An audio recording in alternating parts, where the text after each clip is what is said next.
10 years ago, doors opened in the human world. Monsters came out of them, and as a response to that invasion, the awakened began to appear. These awakened individuals became hunters who pursued the monsters. But what does it matter? Revealing a young man who is hit by a stone. He is Kang Ji-hyung, and he considers himself a loser. Moreover, the three boys in front of him are his perpetrators, asking him to start arriving. The young man explains that he's at a high school, specializing in awakened, and all he has is the ability to regenerate. It's supposed to be an S-rank ability, but not for him, since the price of regenerating is hellish pain. He adds that after that, his bullies attack him, laugh at him, and even more when he heals. Because of that, he can't even prove he's being bullied, and the police and teachers can't do anything for him, since his perpetrators are S-rank awakened, who receive special treatment from the government.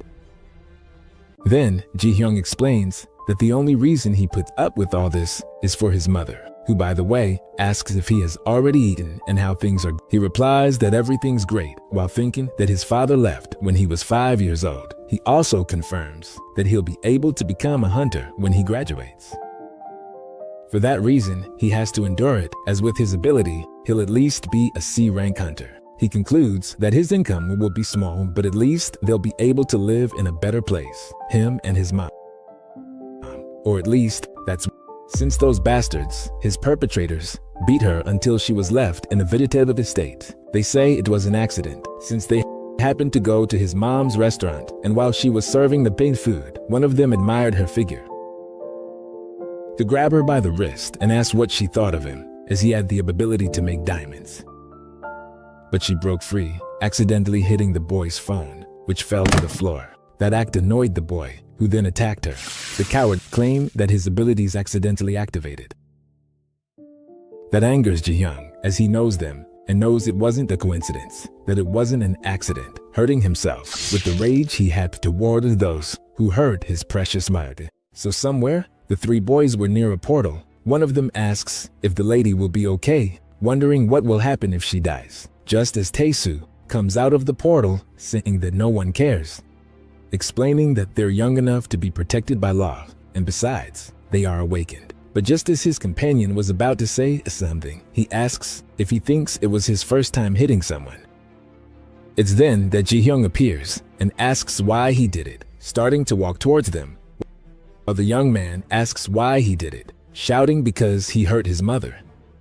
Upon hearing that, Tae-soo smirks, since he didn't know she was his mother, cursing the woman in front of her son, who was crying out of rage. But before he could do anything, a diamond spear was embedded in his chest by the bully, who, by the way, comments that he almost flirted with her, laughing about it. That angers Ji-hyung even more, who grabs the diamond and starts pulling it from his chest, managing to pull out the spear, and immediately he curses them, but Tae-soo already had another attack prepared. And with the movement, a rain of diamond spears pierces the young man. After that, his perpetrator asks who he thinks he is, calling him a loser. But those words cause Ji-hyung to awaken, and he starts walking towards them, cursing them as he approaches, gravely injured. Tae-soo says he's tough, and asks his companion to show the powers of Taeos, something the boy immediately obeys, causing a lightning bolt to strike the young man, electrocuting him, causing him to fall to his knees, then pass out. Seeing the young man's condition, the perpetrators decide, but Ji-hyung wakes up, grabs one of their legs, and asks where he thinks he's going. That act makes Tae-soo angry. Wrapping his hand in diamond, he punches the injured young man. Those punches are repeated over and over again as he curses him, since he can't even protect his mother, ending with his fist in the opposing young man's mouth. For a moment, he doesn't react, but in a burst of anger, he bites the diamond while revealing a threatening look, scaring Tae-soo. Then, his electric friend calls him. He asks what he wants, and if they're scared. But the young man says it's not that, and that something's wrong with. One of them comments that it's a blood door, while the electric guy says they have to report it. But Tae-soo has a macabre idea, pointing at Ji-hyung, and using his ability to create a diamond stone that throws him into the portal. But before entering the portal, the young man threatens them, saying that he's going to eliminate. That's when Tae-soo tells him to try if he can get out. After that, Ji-hyung falls to the ground inside the portal. When he opens his eyes, he remembers the phenomenon where a door turns red and monsters stop coming. The professor adds that not much has been revealed about it, and the reason is that no one has entered a blood door and come out alive, revealing to us the sea of monsters, heading straight towards Ji-hyung, who was defenseless on the ground. They reach him, then begin to eat, tearing his skin with each bite, breaking his bones with each monster that feeds him, reducing him to a pile of broken bones. However, new research has shown that those who enter a blood door turn into monsters. At that moment, Ji-hyung begins to regenerate, but starts taking on a new form due to the mana inside the door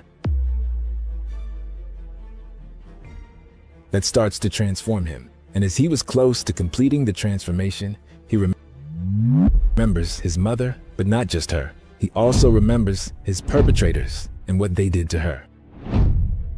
Entering a state of madness, suffering from unbearable pain,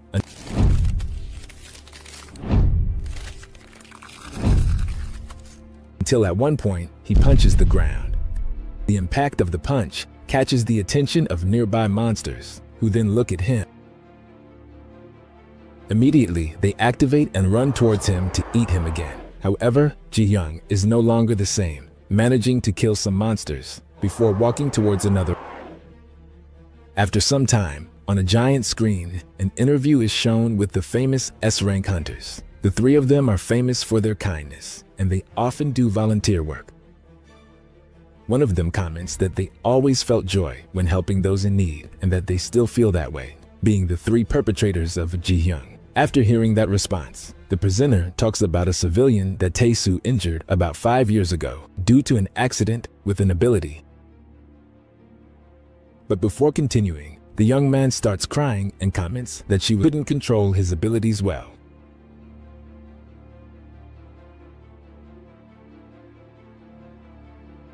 Confesses that he wants to apologize to his friend, but he has never been able to communicate with him, and when he said he was sorry, the interview room door flies towards him. With his ability, he manages to defend himself, so he looks to see what is happening. That's when many civilians scream that he is a monster, starting to flee. Meanwhile, the so-called monster walks toward the three boys to launch an attack. But before that fight began, Ji-hyung was in another one some time ago, as he encountered a red portal and started running towards it, eliminating every monster in his path. Returning to the present, Tae-soo is hit hard in the face, flying far from the attack. This surprises his friends, who can only stare at the monster in front of them. By the way, it tells them that it managed to escape. After saying that, Tae-soo stands up and asks his friends to eliminate the monster. That's when Pikachu uses his power, delivering an electric attack that at first seems to work, but it clearly enrages Ji-hyung, who with a single move beheads him. His friends witness this and are momentarily speechless. After the head falls, the supposed monster looks at them, and just at that moment, the boy who controls rocks traps him in a stone structure. But obviously, that wouldn't be enough, as Ji-hyung manages to break the structure and grab the young man by the jaw, tearing it off his face with a yank. This makes the young man fall in pain, only to receive the final blow. It is at this moment that Tae-soo lands a punch on the monster, but that attack was useless, as it only fell moments. Because of this, he prepares multiple diamond spears outside the building and, with a flick of his finger, launches them all at the monster. But after a few seconds of being still, the monster begins to move, and to Tae-soo's horror, the wounded creature starts pulling out the diamond spears. Faced with this opponent, the young man coats his body in diamond, starting to attack with punches, one after another, ending with his fist in the monster's mouth. But unlike before, this time, the monster manages to break and bite him, then immediately impales him. Both exchange looks of fury and fear. And at that moment, Tae-soo summons a diamond stone, impaling the monster who was staring at him. The young man takes advantage of the immobilization to flee, but he doesn't get far as a diamond spear pierces him. It was thrown by Ji-hyung, who, by the way, begins walking toward his assailant while holding multiple diamond spears. The young man screams for him to stay away, but it's useless, as the monster punishes him by embedding all of the diamond spears into him. After that, Tae-soo asks who he is and why he's doing this. Upon hearing this, Ji-hyung grabs half of his face, pulling out the bone that was there, revealing his perpetrator, only to immediately receive his punishment for so many years of suffering, being hit over and over again, until Ji-hyung places his fist in the boy's mouth and he dies. After that, he looks around, revealing that the entire place was destroyed. While gazing at his reflection, he remembers when he came out of the red portal, going to visit his mother. Enraged by the state she ended up in after 5 years, he screams in the rain, trying to drown the. Meanwhile, in another location, more precisely at a portal in the middle of the forest, a group of hunters praises a healer for her good work and asks if it's her first time in a gate. She confirms it and thanks them for watching over her, but then they take a perverse attitude and say that they are the ones who should be grateful. They explain that no one knows what happens inside a gate, beginning to approach the woman, grabbing her and saying they'll take a month to leave, asking her to make the most of that time with them. But before anything happens, the man's head falls off, terrifying everyone. They turn around to see who was there, revealing it to be Ji-hyung. But of course, they don't know that, and assume he's another monster, attacking immediately. However, the attack is useless, as it does nothing to the bone monster. Even when someone strikes him with a sword, it shatters in the process, resulting in the loss of the wielder's head. This terrifies the hunters, who believe this monster is too strong. In just a few seconds, they all lose their heads. This is witnessed by the woman, who trembles in fear as the monster approaches her. He examines her closely, something she also does, stopping her tears and thanking him for saving her. Or at least, that's what it seemed, as Ji-hyung cuts her in half. Then we return to the moment when he was screaming to relieve the accumulated pain. At that very moment, someone speaks, saying it was incredible, and asks how he feels after completing his revenge. Ji-hyung asks who she is. The woman introduces herself as the head of the Korean Hunter Association, Lee Yoo-min. He then asks how she knows him, to which the woman replies that she oversees everyone who enters through a red portal and asks if it was 5. Upon hearing those words, Ji-hyung launches an attack while cursing her. However, he stops abruptly when she mentions that she can revive his mother. Diverting his attack and shocked, he asks what she just said. Yoo-min responds that she can awaken her as she is the only S-class healer in the world. Upon hearing this, he asks what he needs to, so she explains that the gates are interconnected, turning them into a passageway that ignores borders. And there are countries that use this fact to wage war on hunters. Peace has been broken and all nations are enemies. However, they lack hunters, so they've been unable to block the invasion of Japanese hunters. Until he returned. She comments that if they respond to Japanese pressure with hunters, it will draw a lot of global attention, so they need his help. She declares that she will bring his mother back, but in exchange, he must become a monster for them. Already elsewhere, more precisely in Japan, in the Prime Minister's office, he speaks with the Defense Minister and asks why all his hunters are untraceable. The one asking is the Japanese Prime Minister, Ryuzaki Ryudo.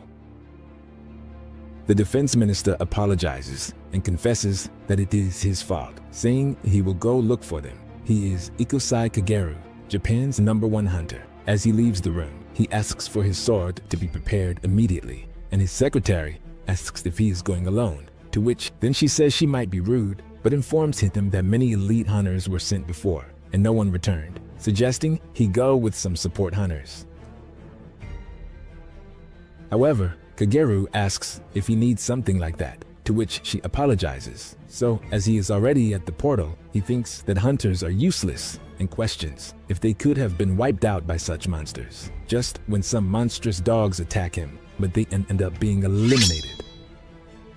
Then the hunter sees something. He encounters Ji-hyung, who is sitting on top of a pile of bodies, and that seems to activate the hunter's instincts, moving quickly and attacking Huesos, but he defends himself, surprising the swordsman with the monster's defense. Then he attacks the hunter, who asks if he dares to block his sword while dodging an attack and preparing a skill, the first moon. That strike makes the monster fly, but he is also injured. So the man uses another skill, the second moon, cutting Ji-hyung, and at that moment, Kaguru prepares the final attack, the third moon.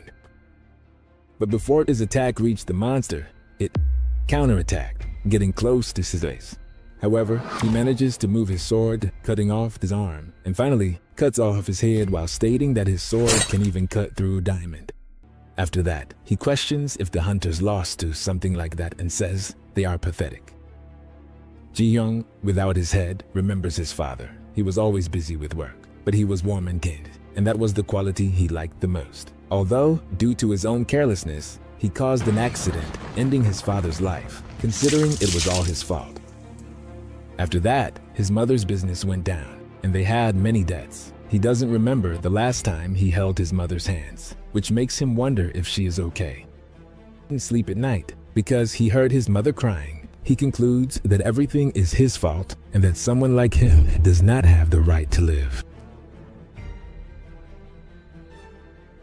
However, when his mother finds him, he informs her that he is a wasn't, as the wound he had before regenerated. Hugging her, he says that he will become a hunter and make her happy. After that, he recalls when Yumin said that the age of peace has ended, with Japan being the greatest enemy. She asks Ji-hyung to become her monster to hunt Japan's strongest. After that flashback, Ji-hyung wakes up and starts regenerating, something Kagero does not notice, as he only mentions that he is going to Korea. Right then, his leg is bitten, surprising him even more when he sees that the monster is regenerating, confirming to himself that he had cut off the head, angering Ji-hyung. He bites harder. That provokes the swordsman to cut off the head again and start activating his skill, only to disappear immediately. Since he was moving at high speed and using the sill, 12th moon, completely slicing the monster. That attack was so strong that the wave of cuts expanded throughout the portal tunnel, reaching its exterior, cutting everything in front.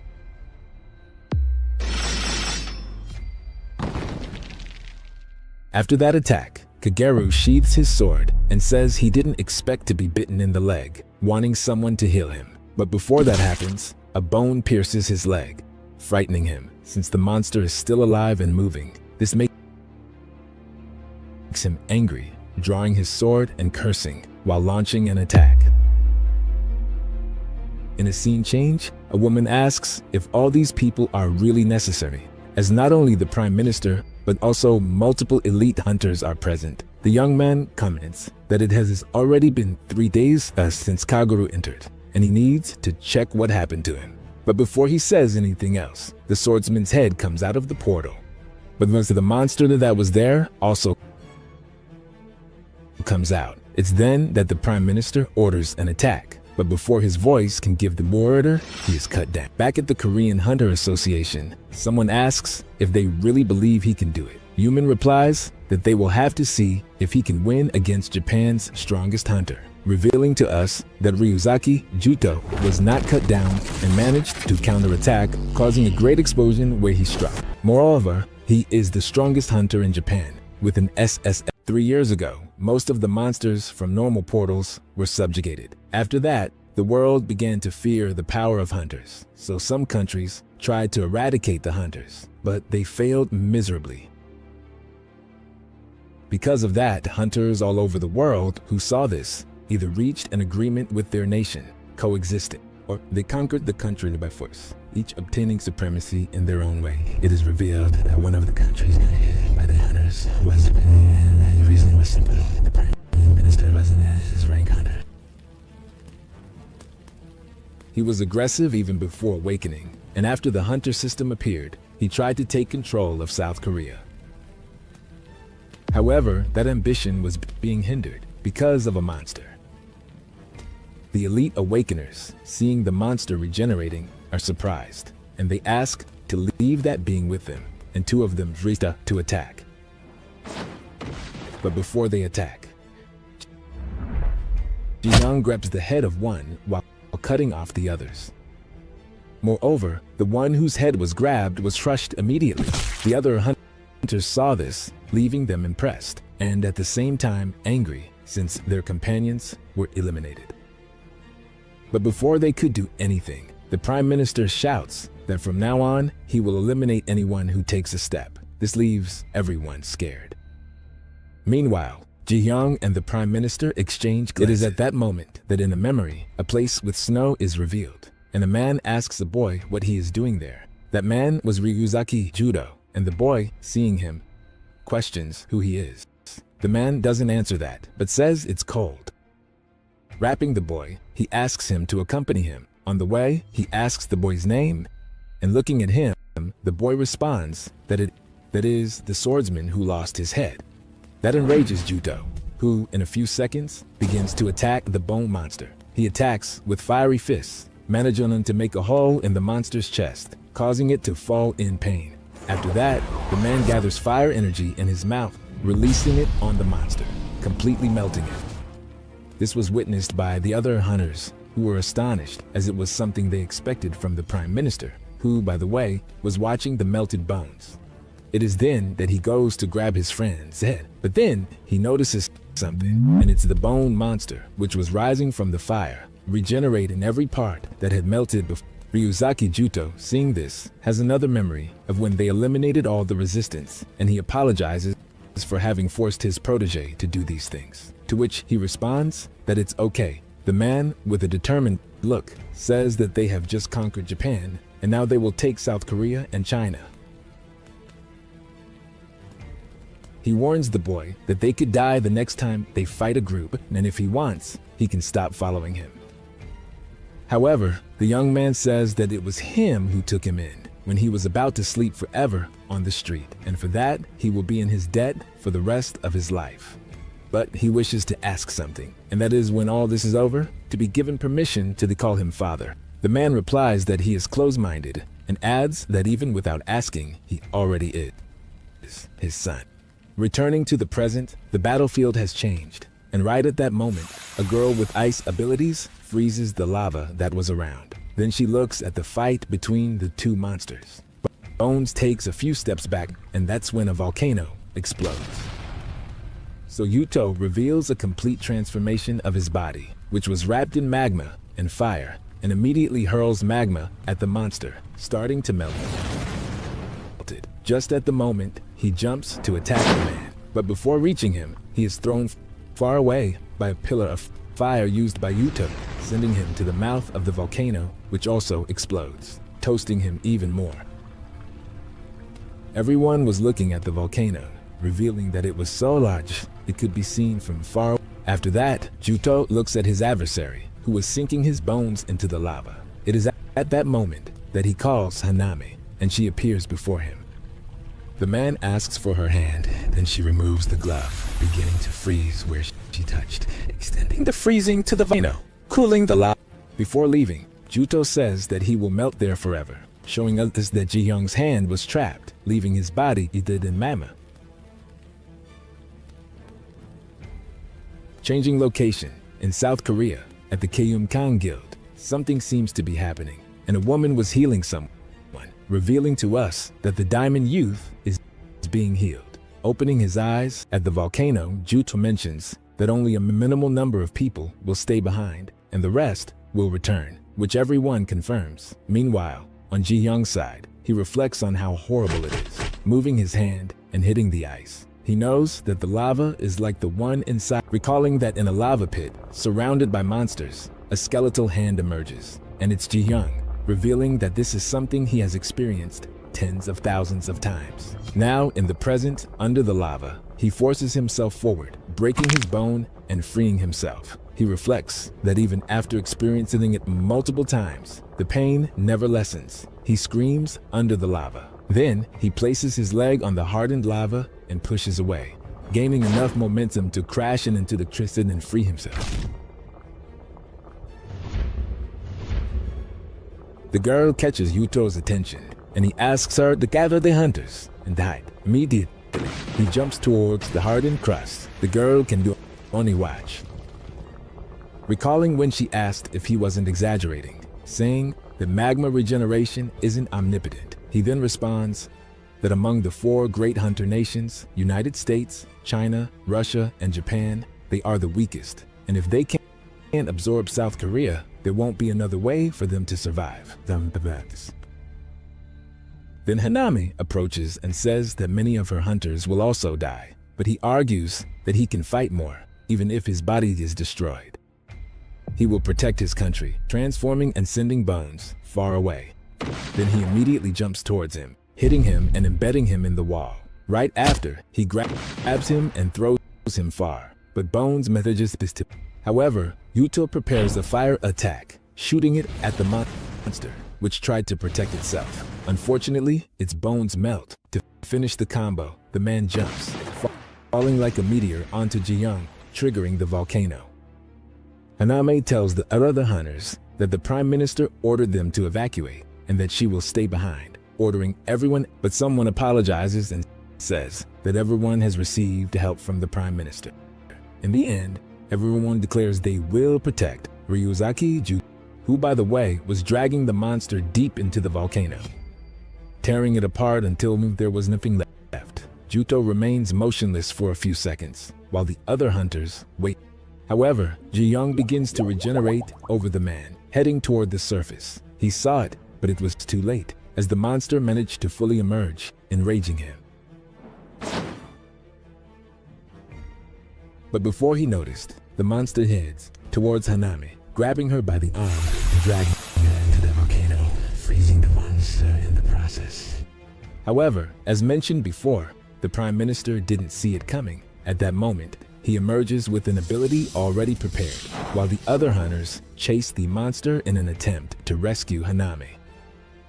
Everything seemed to end there, but Yuto bit his lip to hold back the attack, and with his arm, he manages to cut the monster and free his wife. Unfortunately, the monster takes advantage of the distraction, and all the hunters prepared their attacks, and Hanami managed to touch the skeletal hand, freezing it completely and receiving the attack. It shattered it entirely. In a rush to see if she is okay, they throw the frozen remains into the lava, but the woman is unable to speak as she sees her beloved's lifeless body approaching. She notices that the head was frozen. This leaves everyone upset, but with no time to process such a feeling, as they hear something, and it's the monster regenerating and starting to walk toward them. The woman is in tears, and Ji-young is in front of her, fainting from everything that's happening. Then she begins to dream. He says it's okay and that he's there, kissing her.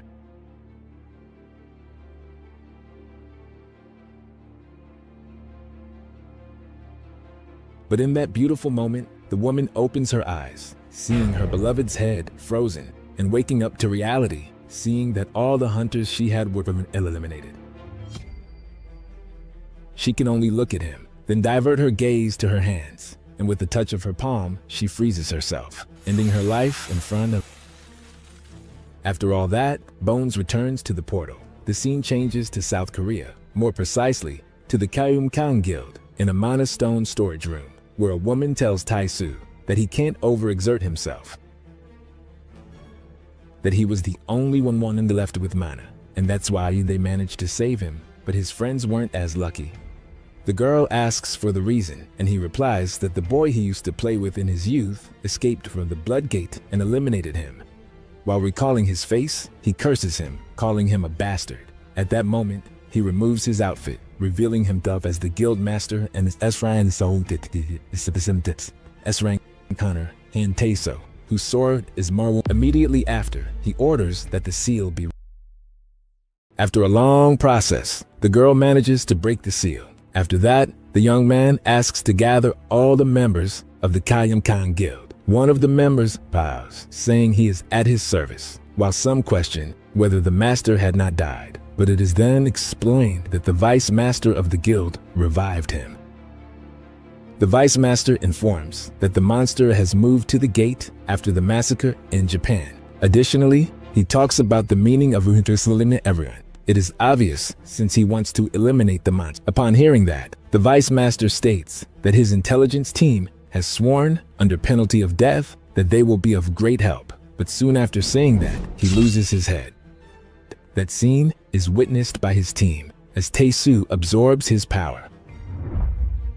One of the boys calls for his master, and he responds that the guy he has now was originally the vice president of the Korean Hunters Association. Since he absorbed the association 3 years ago, the Kyumkan Guild has been able to dominate Korea.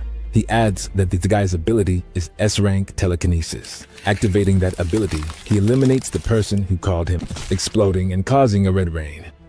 Before all of that happens, the woman by his side asks if he really wants to remove the seal, explaining that his ability is cursed. But in the present, Tae-soo thinks that's not the case, that his ability is the best. He then asks the others if they want to be of help. That causes the Kyumkan Guild to be completely annihilated that day. It is revealed that Tae-soo was the cause of all of this since he was absorbing the abilities of the members. The woman who removed the valet asks if he is okay, to which he responds no, and that the monster eliminated the S-rank Prime Minister, considering that it's still not enough power.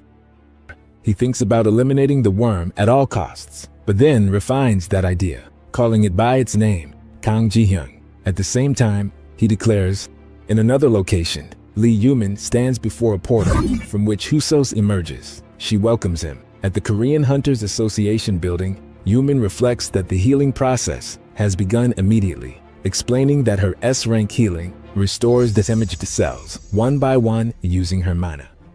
Ji-hyung knows it will take time, but she can definitely save her. He carefully observes the treatment of his mother. After some time, Yumin leaves and mentions that if she does this every day, his mother will wake up next week.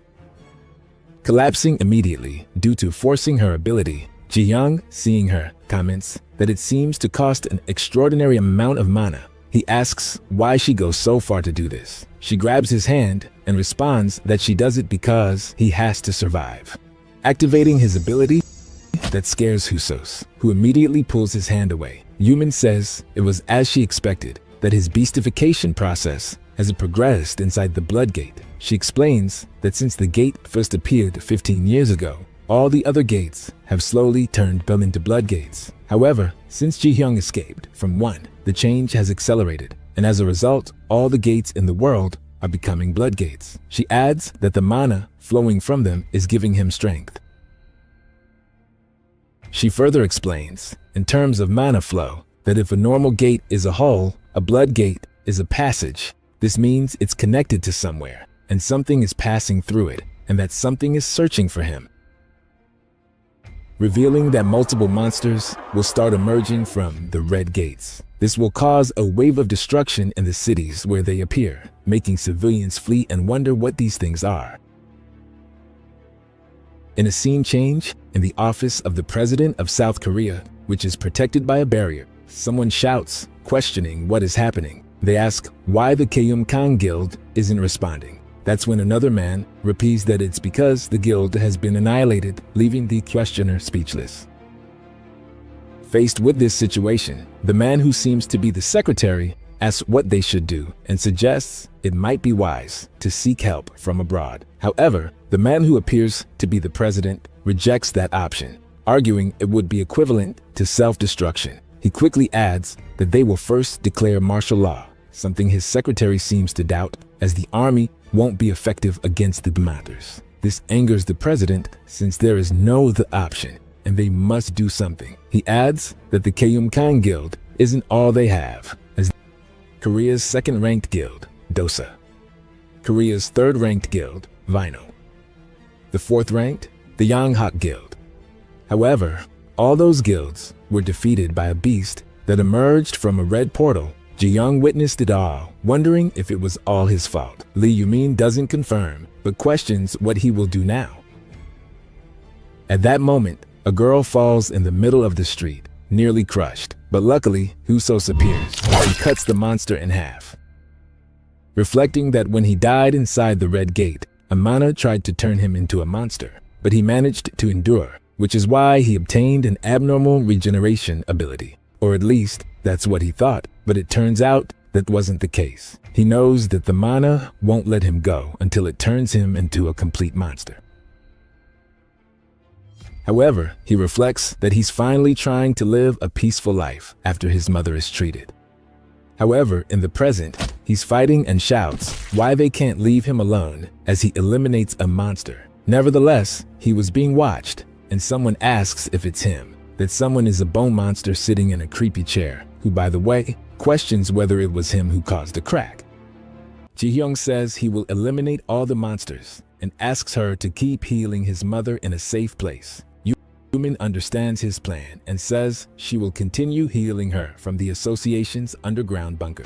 Meanwhile, she mentally urges him to fight hard for Ji-hyung reflects that these monsters are familiar, noticing that they are the ones he fought continuously for 5 years inside the Blood Gate. He knows that after a certain amount, the monsters stop coming out. Moreover, he eliminated all those around, and if he deals with all of them, he can live happily with. But suddenly, he receives a bullet in the head. When he turns around, he notices it's the army. One of the soldiers says he only eliminated monsters, but another responds that it doesn't matter, saying he is the cause of this situation and they will contain him until hunter support arrives. This surprises Ji-hyung a bit. However, he had no time to think as a tank fires, and not just one, but several. This impacts Ji-hyung hard. Mentally, he screams in pain, and in that moment of agony, he begins to lose his vision. When he regains it, he is in front of a red door, which incidentally began reacting to his presence. He remembers when Yumin told him to be careful, as near a blood gate, it will be hard to suppress monstrification. Right there, he sees something, and has a memory of suffering from the attack of his perpetrators, while a blonde boy punted him. At another time, that boy complains that Han Tae-soo is a bastard and asks why only him, to which Ji-hyung responds that he is an easy target. He adds that at this rate, he will also get hurt and asks him not to pretend to know him at school. This seems to annoy the boy, who then grabs him by the shirt and questions if he's crazy, but the young man just averts his gaze, which makes the boy let go. Ji-hyung reflects that yes, his childhood friend left, or at least he thought so, but he was gathering evidence. Since he has the ability to record everything he sees with his right eye, he sent this evidence to the police, the education office, and news agencies.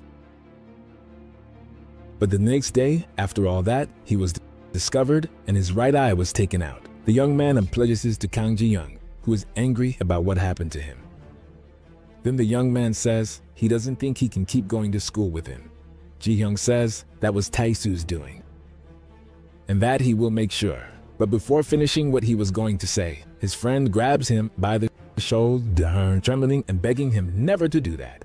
Ji-hyung dries his tears and asks what he will do now, as he has lost his ability. Then the blonde boy asks him not to worry and with enthusiasm confirms there is much to live for and that he will join the army. In the next scene, the blonde's head is revealed on the bone spear Ji-hyung holds in his hand. Bones, he can only scream and cry for what he did. But again, there is no time to suffer, as more immediately, some monsters go on the attack, which makes Ji-hyung react and return to eliminate them. On the other hand, in the president's building, he asks what that is, and his secretary explains it's the monster that eliminated the Kyumkang Guild and the Japanese Prime Minister. Also, that he was the one who caused the portal collapse, and according to their investigations, they need to eliminate him to return the gates to normal. The president asks why they are fighting each other, and his secretary replies that he doesn't know, but highlights that the important thing is that not even the other monsters. He adds that the blood gate is spreading abroad and they cannot delay any longer. The president asks about the domestic hunters, but his assistant responds that all have been annihilated. This worries the man, and in the end, he asks them to contact the foreign hunter's office. It's then that we see someone asking if the monster that eliminated many in Korea and Japan caused the blood gate, slamming his spear into the ground and saying that this will be interesting. He is Lun Juguang, China's #1.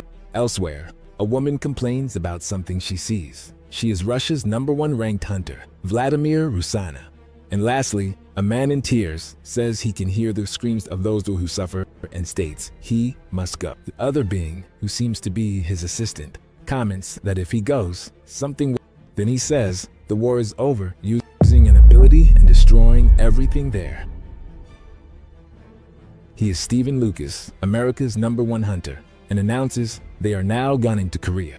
5 years fighting against the creature in the blood dimension. A place with an extreme environment where food and sleep have been suppressed. Only repeated fights for survival. An extreme exhaustion. Ji-hyung reveals that each time he lost his mind, his transformation into a monster progressed. However, in those moments, he always remembered his mother's, who was in a vegetative state, and the despicable being who turned her into that. By the way, that last one made him wake up with rage, managing to suppress the monster transformation, but he wonders why he is now about to lose control. He reflects that maybe his determination weakened after achieving revenge, but then changes his mind considering that the magical power of the blood dimension has increased and that if he approaches, he can't suppress it. Because of this, he ended up killing innocent people. And while avoiding the portals, he can continue eliminating all the creatures. But even so, he wonders if with that, he can atone for his sins. Right at that moment, he is attacked. His head explodes from an attack. He looks at who did it as his opponent prepares another attack. On the other hand, when the portal appeared, it was Christmas. A priest was saying that with the arrival of Christmas, one should show gratitude. But unfortunately, a massive appearance of portals emerged. At the beginning, there were no hunters, and people could only flee. The pastor shouted for everyone to leave quickly. His assistant told him to evacuate as well, but the man replied, "First." Right at that moment, a monster noticed him, heading towards him, but something happened. A light illuminated everything, at the same time eliminating the monster. The pastor asks if this is God's will. Leaving from there, and a new being awakened. It is explained that the largest church in the United States gathers 100,000 followers, 138, and there were no deaths. This was the appearance of the SSS level hero, first in the world who saved all of the United States. Since he was young, Ji-hyung respected him deeply. The #1 hero in the United States, Stephen Lucas. He wonders why he came to Korea. But Lucas doesn't give him time to think, as he is soon attacked and severely injured. The man confesses that the creature doesn't die easily. At that moment, Ji-hyung started regenerating. Then the man uses an ability, restricting Ji-hyung's mobility, who starts to approach a red portal, but he manages to throw himself forward, landing outside the red portal. Lucas prepared another attack. Just then, Ji-hyung says, he's not a creature. The man halts his attack and asks if he is human. Then the young man asks as a favor for him to listen to his story. After explaining everything, Lucas understands the situation, embracing Ji-hyung while asking if it has been very difficult. He asks what his name is, and the young man replies that his name is Kang. Then Lucas says he fights to save human beings, but today he killed too many people. So as not to forget them and to atone for his sins, he starts to tearing his clothes and reveals that he has tattooed all of them on his body. He tells Kang Ji-hyung that he can help him eliminate all the creatures, but he also explains that this whole situation with the red portals will spread worldwide and many people will perish. Then he apologizes while writing Kang Ji-hyung's name, who observed all of this.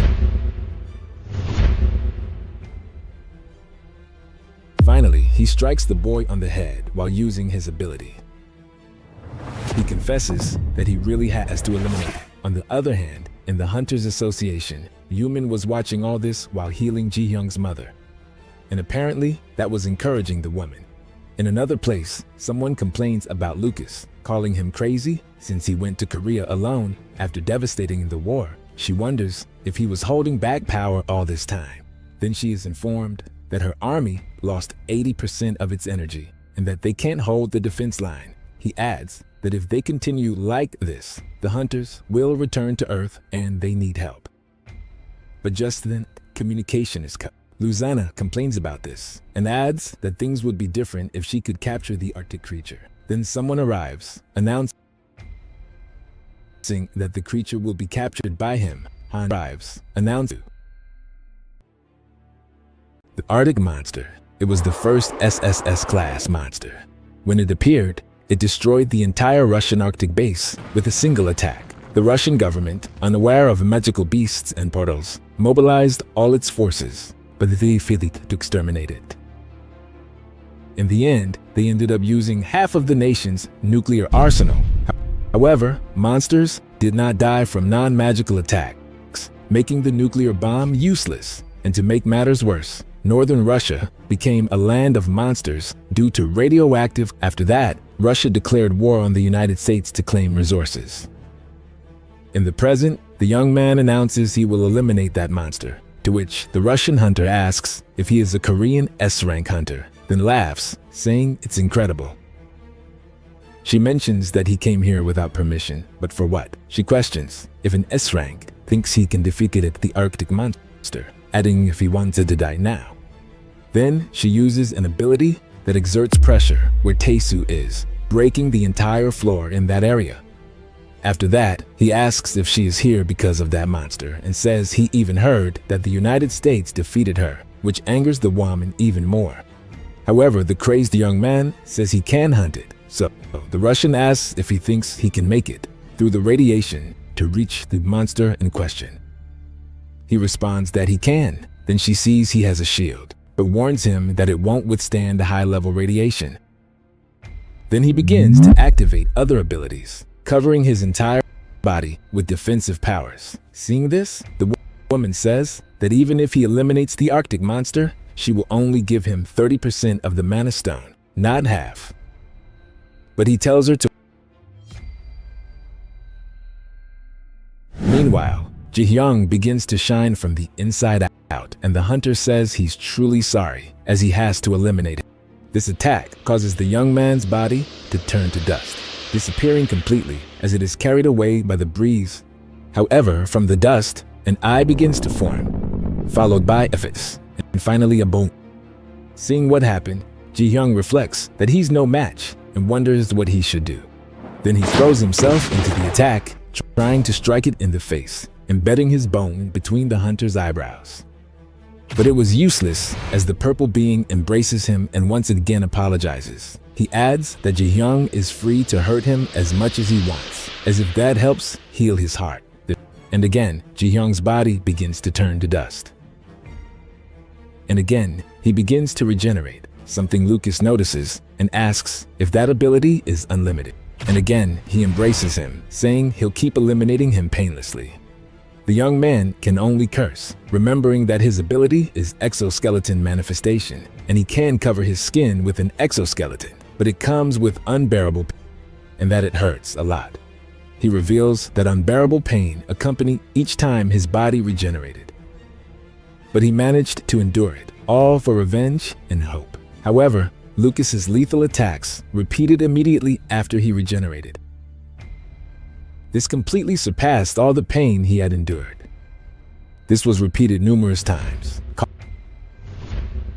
causing him to surpass his limit. That's when he remembers something. Back in high school, someone asks him what he's looking at, and a young Ji-hyung responds that he's watching Lucas's video. This boy says that ability is too powerful and then asks what his own ability is, to which Ji-hyung replies that he has an exoskeleton. This scares the boy, who curses him for throwing him to the floor. He says it's disgusting and reveals himself to be. In the present, Ji-hyung wonders why he has to feel this pain, recalling everything that's happened to him.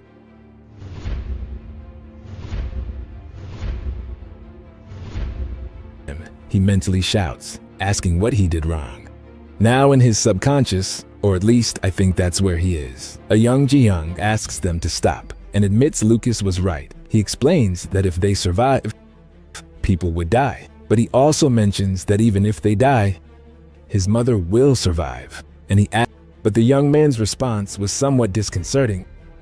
In Lucas's arms, he begins to absorb energy from the red portals, and the man notices this. In the next moment, the young man prepares his fist charged with that energy, punching him and releasing all the accumulated power. Lucas sees the punch hit, but more people are watching as a drone is broadcasting the fight. One of these broadcasts plays on a giant screen, which the entire population watches, including Lucas's son. Meanwhile, the building where Yumin is starts collapsing. Noticing this, her secretary calls out to the president, who is still healing the young man's mother. The secretary says she's pushing herself too hard, and because of that, Yumin collapses. Falling to the ground and coughing up blood, her secretary rushes to her aid, but the hunter says the healing is complete. That's when Ji-young's mother wakes up. Somewhere in Russia, Tasao curses Kang Ji-young as he watches the toxic cloud, remembering the moment he saw him fight Lucas. He gets angry remembering that, but quickly changes his mind as he stands before a massive monster and remarks that it will be fun to face it. Meanwhile, in the fight between Kang Ji-young and Lucas, the young man shows a new appearance, now looking more monstrous. Lucas, seeing him, comments that he possesses an ominous, magical power. They appear in front of him, and he embraces him, saying he must be deeply tormented. Before the monster is evaporated, he manages to free his armed arm with a bone blade and launches a fatal attack on Lucas, who, as if by magic, disappears after being struck. Afterward, Lucas comments that sometimes just having someone to listen can make a big difference. Then, the hunter appears over the monster, embedding his hand in its head. However, Bones suddenly turns, hitting Lucas and separating his hand from his body, throwing him far away. Lucas gets up and observes Kang Ji-young, whose head glows due to the hunter's hand. So the monster decides to grab his skull with both hands and, with great force, splits his head in half. All this happens under the gaze of the man, who is already regenerating his lost hand. He also comments that, since he obtained that power, he began to hear voices constantly. The voices of those who suffer from hunger, disease, and disasters. But also those of people seeking. He reveals that fortunately, he also hears other sounds, those of encouragement, hope, happiness, and gratitude, the bright voices of those he has thwarted. And even now, he can hear them clearly. Just at that moment, Bones launches an attack, but Lucas, kneeling on the ground, materializes huge hands beside the monster. And by bringing them together, he crushes it, causing an explosion of rare red light. However, something starts to happen. A dark energy begins to be absorbed from the freshly crushed being. He breaks free and, stirring at his target, leaps to attack, intending to stab him with his blade. But Lucas dodges Kang Ji-young's attack, who asks how that's possible. When the monster attacks again, Lucas wonders if that's the only way. Touching his opponent's forehead, it causes the monster to stop moving, and Lucas states that sometimes faith tests them. Then he begins to control Bones' movements, making him stab his own hands into his chest, hurting himself repeatedly. Lucas's ability forces his opponent to move against his will and even mirrors his actions. At that moment, the man begins to recite his prayers while forcing Kang Ji-young to hurt himself over and over. He reflects on everything that's happening and wonders what he's doing, admitting that it hurts a lot. However, at the same time, he can't stop praising. He expresses that it feels warm. After suffering a bit more, he wonders if that's what respect, faith, represents. Then, he curses all of them. His face reflects anger and anguish over what he's experiencing. All this is observed by the entire world, except for Taesu, who is fighting against the Arctic monster. He comments that this beast is very strong. However, he thinks the Arctic monster is nothing compared to the Americans. And that, if he can't eliminate it, he also won't be able to eliminate Kang Ji. He reflects that he must finish him off with his own hands. On the other hand, Lucas is kneeling in front of a pool of red liquid. It's then that lightning begins to emerge from the portals and strike the red pool, quickly regenerating Bones and trying to catch Lucas. But he is quick, and grabbing part of the monster, he throws it directly against the building. The structure collapses, and debris falls on him, leaving Kang Ji-young in the sewers in front of a woman, who, by the way, asks him if he is her son. The woman, upon seeing the supposed monster on the ground, asks if it is her son. He, upon seeing her, gets emotional and calls her mom. But the woman changes her expression, terrified by what she sees, and recalls the moment she found him been injured. At that moment, she was surprised. But when he mentions that he is an awakened, she hugs him while he says he wants to become a hunter to give her a good life. The woman secretly was nervous and somewhat scared. In the present, the young man crawls toward the woman while calling her mom. This frightens her and she begins to flee. The supposed monster screams that it is him, that he is her son, Kang Ji, struggling to reach her so he can grab her arm. This causes the woman to fall, and the boy asks if she does not recognize him by the bone armor. It is then that he decides to take off the armor, starting to remove the bones that formed it, which, by the way, were fused with his skin. However, the woman asks him to stay away, revealing that he had injured himself on purpose to prove he was her son.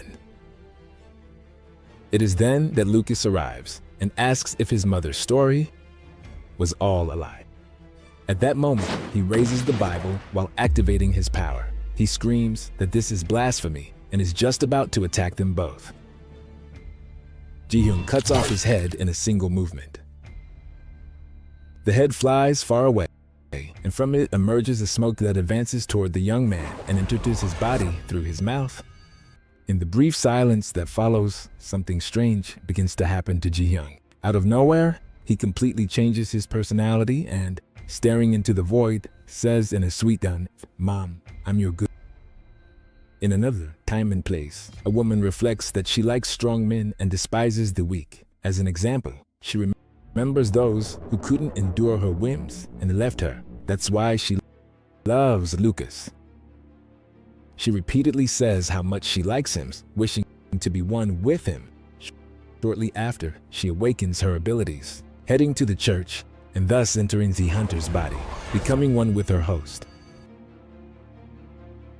In the present, that's her motto, take what you desire, and that there will always be a man stronger than Lucas. It's the best. But then she begins to perceive something and realizes they are her host's memories. In the past, Ji-hyun wakes up and, approaching his mother, asks where she's going.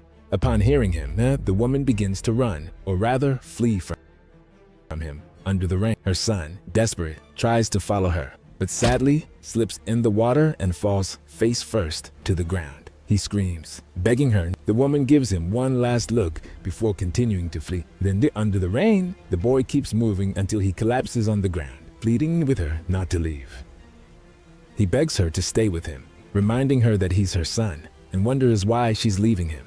He questions whether she's leaving because he's to blame for his father's death, or perhaps because his parents are disgusted. Or maybe because he's a monster. It's then that he fixes his gaze on a broken bottle. And apparently, he makes it, ready to start hurting himself, something he does. Over and over again, he kept hurting himself, unable to stop. He kept telling himself he could do it, cheering himself on while shouting his name. That's when his mother found him after returning. The young man, filled with guilt, apologized to her, confessing that he couldn't get rid of it as it kept growing, showing her his arm, wrapped in a layer of. While his mother looked at him horrified, he asked what he should do. Moved, she hugged him and apologized to him. In the present, the woman who had possessed him with her ability was awakening in the boy's subconscious. She reflected on what had happened and concluded the mood was crazy. However, she accepted this reality, thinking that with that body, she would be free. She began to move freely, but suddenly felt something strange and started writhing. She screamed that it was a curse, that the pain was unbearable. She felt how parts of the exoskeleton had embedded into her organs, how her muscles were twisted, and, to top it off, part of her intestine was torn. Despite the pain, she told herself she would heal and force him to do it. What she didn't know was that healing hurt. She feels that every second hurts and wonders why this is happening. Then he tells her to leave, revealing that, in reality, the woman is trapped in the palm of his hand, inside his subconscious. After that, the woman immediately begins to move to leave the boy's body. Once outside, she asks for a moment to wait. However, before she can say anything else, she is cut in half. After doing so, the young man begins walking toward his mother, unaware that Lucas's head starts to glow. In a flashback, Lucas shouts for everyone to leave the place and use the doors. His assistant begs him to evacuate as well, but the priest insists that it was at that moment when a monster was about to attack them. But before that could happen, Lucas receives his awakened powers. Additionally, he has a vision of the future, the past, and the universe.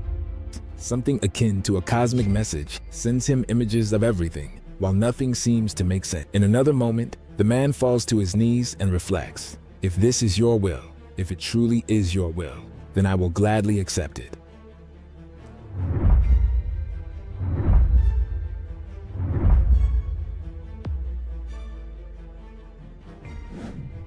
In the present, a glow begins to emanate from Lucas's neck, causing his head to reattach to his body. The young man cannot believe it, even more so when he sees Lucas's newfound, radiating power and strength. The man addresses the celestial god and declares that he will wholeheartedly accept the trials given. However, he asks why such terrible trials were given to the child. While holding him, he begins to shine.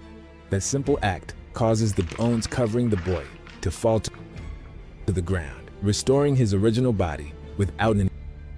At that very moment, a monster emerges from the ground beneath them, ready to devour them. However, Lucas activates his power, not only beginning to shine, but also summoning a light descending from the sky, splitting the monster in two. That same light spreads across the terrain, revealing that the entire city was infested with. Nevertheless, that was not the most important thing. Lucas immediately takes the child in his arms and carries him to the top of a building. After leaving him there, he begins to fly toward the light, all under the child's astonished. The man who was once his enemy begins to transform, becoming a celestial knight of light. But Lucas was not alone. Suddenly, the sky begins to glow, and more light warriors emerge from it, mounted on winged horses, flying directly toward the monsters invading the city. Then, a fierce battle ensues between the monsters and the Knights of Light. Before the monsters can react, the soldiers of light launch attacks descending like a pelleting flame, obliterating the creatures. All of this was observed by the boy, who was kneeling, astonished by everything that was happening. But this miracle was not happening only in Korea. In many parts of the world, people were being helped by the Knights of Light, even those who did not deserve it. After that, Lucas's son was crying, remembering when he asked his father in front of the church not to go to pray that day. The man, hearing this request, looked at his descendant, who cried while pleading, "Please." The man, still silent, knelt beside him and responded that his father would eventually have to leave his side, so that when that moment came, he must learn to stand alone. Now in the present, Lucas speaks to Kang Ji-hyun, warning him that a heavy fate awaits, that he will experience more and more pain than he has endured thus far. It will be terrible and cruel, but he asks him to still keep his faith until the end. Starting to fade into the air, Lucas reflects on all the tears he has shed up until that moment. He remembers being at the hospital with his wife, while his son cried inconsolably. Despite the sadness, his wife had a peaceful smile. Finally, Lucas exhales his last breath and vanishes from the face of the. Somehow, his son senses it. Looking up at the sky, he bids farewell to his father with a mix of sadness and resignation. On the other hand, Tasao shows a sinister smile, which quickly turns into uncontrolled laughter. Amid his laughter, he shouts that he was on the brink of death, while voraciously absorbing the power of the defeated. Taisu celebrates being alive, as he was close to dying. He laughs like crazy as he begins to absorb the monster. At one point, the boy remembers a scene from his childhood, specifically when he was talking to his brother. On that occasion, he asks if he really has to do it. His brother replies that the stronger he becomes, the more the guild will grow, and that it's all for their father's sake. However, the boy tries to refuse, but it's useless, as his older brother orders him to do it. Then, the brother uses an ability that creates a leash around the boy, forcing him to obey. Little Tae-soo starts coughing while repeating that he doesn't want to do it, begging to be left alone, pleading not to have to go on. At that moment, it is revealed that the boy activated his abilities, generating diamond stakes that seemed to be aimed at eliminating some people who were trapped. Back in the present, the young man curses that memory. On the other hand, the Russian woman mentions that even Lucas helped and comments that she can't believe they managed to get rid. She praises him, saying it's impressive, just as Tae-soo appears. She reminds him that, as she promised, she will give him half of the mana stone from the Arctic beast. However, Tae-soo responds that he consumed it entirely, leaving the woman doubtful about what he said. Tae-soo repeats that he fully absorbed the mana stone. This leaves the Russian woman incredulous, as she states that his body shouldn't be able to withstand. It is then that he launches an attack, but before reaching her, she uses her ability and asks him why. Why did he do such a thing?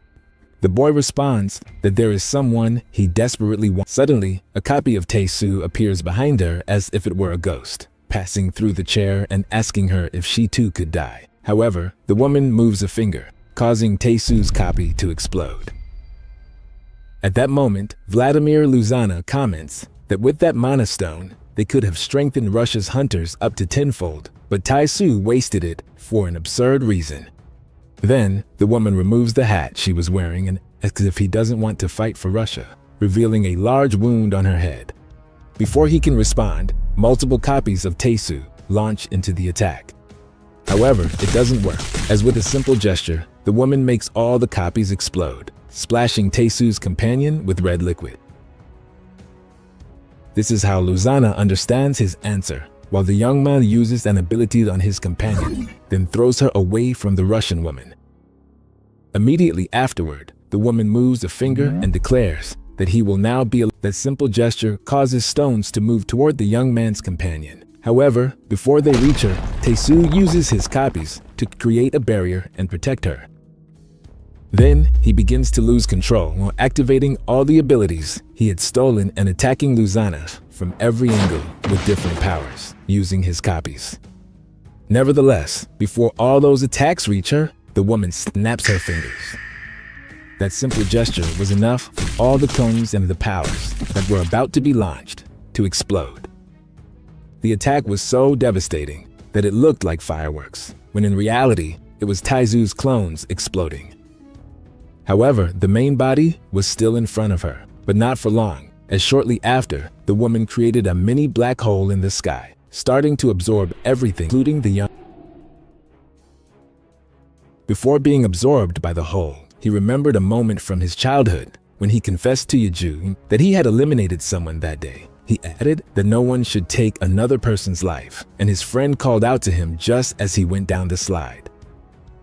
As he slid down, the boy screamed that he didn't want to kill anyone, repeating it as he slid faster and faster. Back in the present, he screamed that he didn't want to be eliminated. However, it was revealed that there were multiple versions of Tae-soo, all screaming the same thing, that they didn't want to die as they were absorbed by the black. Finally, it was shown that the original Tae-soo had created millions of clones to be absorbed, forming a slide with them. This allowed him to fall in the direction of the Russian woman while shouting that he was going to eliminate her. On the other hand, after Lucas disappears, Kang Ji-hyung lowers his head and begins to cry, revealing that he seems to be sad about what happened. However, something doesn't quite fit as he smiles and wonders what nonsense he was saying. He reflects on what could be so terrible and so cruel. Finally, he concludes that his body has returned to normal, so everything is resolved. He adds that now he can go see his mother, that now he can be happy with her. Too bad someone crushes him before he can do anything. The man who crushes him observes something with doubt and asks what that thing he just. Before the battle between Tae-soo and Rusana in the Russian president's office, some years in the past, the president comments on a monster that remained unharmed even after a nuclear attack, mentioning it was like witnessing the beginning of this end of the world. He is on the ground, surrendered to the hands of fate. It is then that someone calls out. It is a younger version of Vladimira Rusana, the former Russian Minister of Defense, who informs that if they have enough mana, they can eliminate the monster. She adds that they only need to gather awakened individuals. However, the president responds that it is already too late and reveals he has launched the remaining missiles to various parts of the world. Screaming, he declares that now they will all die together. At that moment, a rain of missiles appears above them, heading toward various locations. The woman, seeing this, begins to fly toward the missiles, reaching space. There, she uses her power to catch them, gathering them all into a giant hand of energy. However, the missiles explode, generating a shockwave that reaches Earth, right where the Russian president is. After that, Rusana returns to the president's office. Slightly injured, she observes the deplorable state of the president, who, in a desperate gesture, begs for help, something the woman seems inclined to do, as, trembling, she apologizes to the president. However, she then corrects herself and apologizes to her father, activating her power and causing him to explode. After that, a message arrives at the president's office, informing them that Russia's indiscriminate missile launches have been confirmed. Because of this, the United States announces they will eliminate Russia immediately for the sake of world peace. This surprises the woman, who screams for them not to do it. She informs them that she is the Russian Minister of Defense and announces that the president is dead and that but the man who appears to be the president of the United States tells them to go to hell. The already critical situation worsens as the Russian woman's children arrive at the location where she is. She immediately tells them she had warned them not to come because they could be dangerous. Despite this, the little ones run to hug her, leaving her stunned. After that emotional moment, she calls her children by their names, Medev and Alyssa, kneeling. She tells them she will definitely protect them. Then she embraces them as a sign of comfort. Back in the present, she reflects on the promise she made to her son and daughter. She asks Taesu if he really believes that he can lose to someone like him. She activates in her power, but nothing happens. This is because she was eliminated by Taesu even before the entire previous battle took place. It is revealed that he was leaving the area while absorbing the woman's powers. Elsewhere, in the district of awakened Russian residents, Rusana's children asked if they would be safe from American hunters. A lady confirmed they would and added that they would win and return soon. This encouraged the children, who said they were also awakened and assured they could fight. The woman tells Medev and Alyssa that everything will be fine, that the queen will protect them. Or at least, that was what she was about to say, as at that moment, she explodes before the girls. It is revealed that the entire residential area was destroyed. In front of the girl was Taesu. The little one displayed the look of terror at the imposing figure of the young man, who showed a trace of emotion. As Taesu walks away, the girl remains in shock, watching him as he fades into the distance. Before leaving completely, Taesu recalls the face of Kang Ji-hyung, stops, and after a brief pause, shakes his head. He activates his power, and the girl explodes. On the other hand, the man who landed on Kang Ji-hyung shows confusion and asks what is happening. Meanwhile, the boy begins to regenerate. It is then that the man kicks him, throwing him off the building. The young man tries to crawl, desperately calling out to his mother, but is crushed again.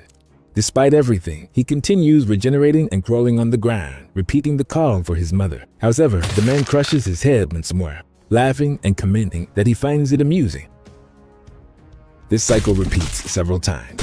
The man notices something peculiar about the young man and mentions that he has a strange rhythm, like the sound of a cicada. Then, mocking, he asks why an adult. Enraged upon hearing those words, Kang Ji-hyung yells at the man, questioning him if he also has a mother, and curses him amidst. The man, ignoring the young man's words, kicks him forcefully, pulling him toward the red portal. This takes him back to the place he once fought to escape from. Before all that happened with Kang Ji-hyung, let's go back a bit to focus on his mother. Right at the moment, she wakes up. Someone asks if she is already conscious, and it is Lee Yumin who wants to know. The boy's mother asks where she is, and the curator responds that she is in the Hunters Association, informing her that they must evacuate first. It is then decided to move to the annex bunker beneath the building. However, during the journey, a hallway collapse separates the women. It is at that moment when Ji-hyung finds his mother. After the encounter, and the woman fainting due to the shocking appearance of her son, she wakes up frightened. Yumin informs her that they are in the annex bunker, but the woman begins to deny it repeatedly, insisting that what is happening cannot be true. Finally, she concludes that the monster she saw is not her son. However, Yumin confirms it is him, showing on a screen Kang Ji-hyung, 23 years old. She explains that he fell into the red portal by accident and managed to escape, although transformed into a monster. Since then, he has been fighting alongside hunters worldwide to stop the advance of the red portal, and also with the goal of saving. She continues looking at her son. We then return to the moment he was dragged back into the portal. The young man quickly wakes up in another place, more precisely in his home, but in the past. He wonders if he has really returned and runs to his mother to tell her. It is then that the woman turns around with a different appearance, asking if he has truly returned. However, it all turns out to be just an illusion of the young man, who, by the way, managed to hold on. Already partly inside, he begins to transform. He screams in pain as his body begins to change, accompanied by the suffering of the pain he feels. This makes him hallucinate, specifically with his mother, and he asks if she is okay. The woman responds that yes, everything is fine. However, the boy insists, saying that because of him, his father, before he can finish speaking, his mother calls him by name and, somewhat nervously, asks him to smile. That is the end of his memory, as he begins laughing uncontrollably while his transformation progresses. Finally, he starts coming out of the portal, something that sparks the curiosity of the other hunter. However, this one cannot react, as he is quickly kicked by Ji-hyung, who was already fully transformed. At that moment, Ji-hyung thinks that, once again, he has acted like an idiot, and that he must go see his mother. But before doing so, he jumps at the hunter and asks why he did it, ready to bite his face. However, the hunter manages to distance himself just before the monster almost tears off a piece of his face. But that does not stop him, as he quickly lunges for the attack, about to sink his claws into him.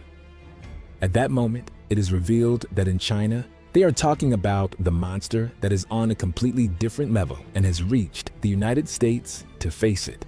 A being with a peculiar appearance questions whether they can really win, while China's second SSS-ranked hunter, Lun Jue, responds incredulously. She wonders if he truly believes her brother will be defeated. It is then explained that in China, they will quickly resolve the portal crisis thanks to their overwhelming population of hunters.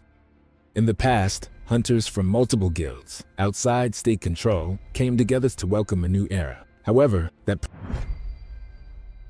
promising start ended in disaster, as in the end, all were eliminated.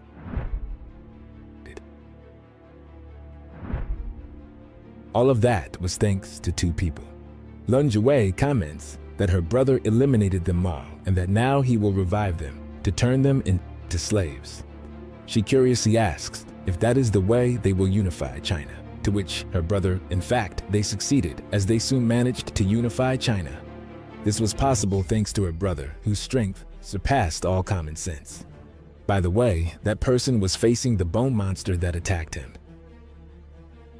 The hunter mentions that he had heard rumors about someone extremely strong and that it would be fun to face him. That man was Lun Juguang, an SSS-ranked hunter. However, Ji-hyung was enraged.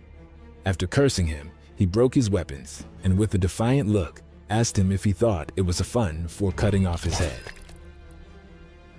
After the deadly attack, Bones asks if it was fun, believing he had eliminated him. However, the same hunter, who should be lifeless, appeared ready to launch an attack. Or in this case, multiple attacks, as he quickly slashes the monster while simultaneously responding to the question. The cuts were so powerful that they even sliced through a building behind Bones. As the debris falls near the man, he says that it was a very fun. It is then that Bones reappears and comments that he is also having fun, launching a counterattack. Landing the attack on the hunter, it creates a shockwave, or so Ji-hyung thought. As Juguang manages to stop the attack while asking what happened, He also mentions that he heard Ji-hyung was very strong and came from China specifically to see him. Then Ju-gwang questions if he is really human. Ji-hyung wants to know what he means by that, and Ju-gwang responds that what he feels from him is definitely the magical power of a monster. It is then that Bones quickly turns and reaches the hunter. However, the latter reacts simultaneously, launching an attack and creating distance.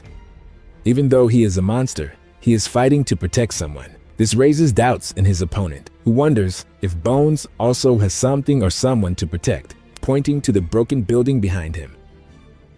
Ji-hyung, smiling, responds that yes, his mother is there, the one who abandoned him, and despite everything, he still loves her. Ju-gwang, hearing this, comments that there seems to be a story behind it and admits that he also has something similar. He remembers that he and his sister, since they were children, were nothing alike.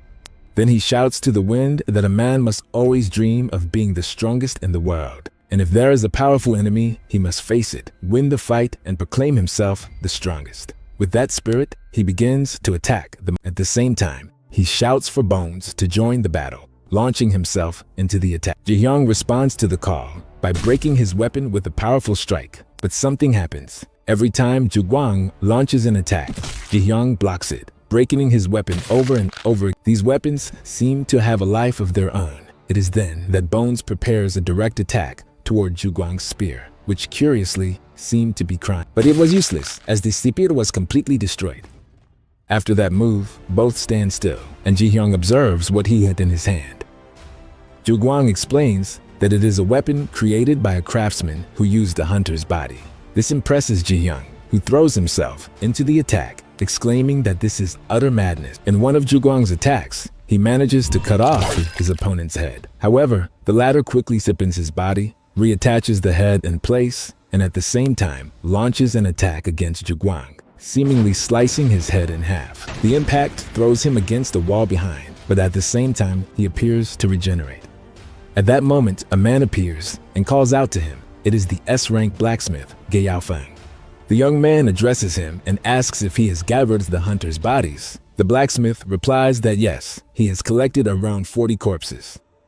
Ju-gwang then orders him to continue working and launches into the attack again, while the blacksmith had transformed his hand into a hammer. He begins to pound something, and the impacts of the tool resound along with the agonizing screams of people crying for help and screaming in pain. After some time, the blacksmith declares that he is finished, stating that he has created a true masterpiece. He walks toward Ju-gwang and hands him a strap. The young man thanks him and, with great force, hurls the massive mace directly at Ji-hyung. This strikes him, sending him flying while he hears the screams of people who should no longer be alive. At that moment, Bones takes two heads from the massive mace formed by bodies and bangs them together, warning the others not to touch him. However, the hunter hurls the mace at the monster again. The latter, somewhat immobilized, realizes that all of those present are the same hunters he eliminated. He declares that he eliminated many and shouts that those who are already dead are easier to exterminate, while slicing the massive mace of bodies into multiple.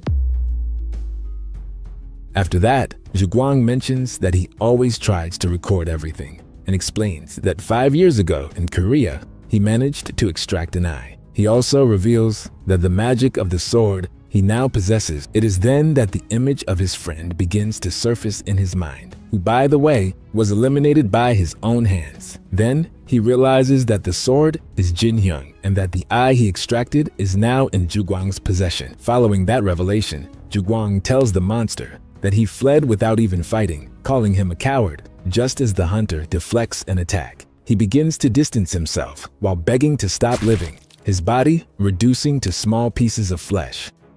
Inside his mind, Ji-hyung was crying. At that moment, someone calls him. Looking ahead, he sees that it is his friend, which makes him scream and collapse. His friend approaches and tells him that it is okay, that they are still friends. But then the scene changes, and his friend asks, "Why did you do? I helped you. Why did you eliminate me?" he demands.